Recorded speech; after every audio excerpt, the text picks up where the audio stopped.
pala guys yung dahon ng banaba.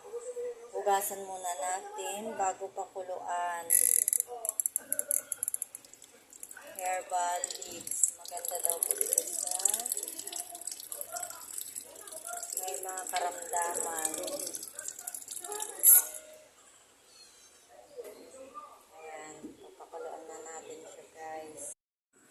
Hello po, magandang tanghali. Nakapag-try na po ba kayo uminom ng pinakuluang dahon ng pito-pito? Sabi po nila, maganda daw po ito sa ating kalusugan. Kaya ayan, masubukan din nga po.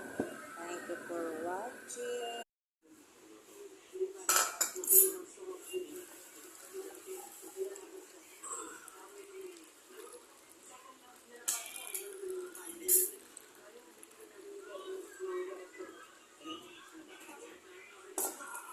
Yak, bugok!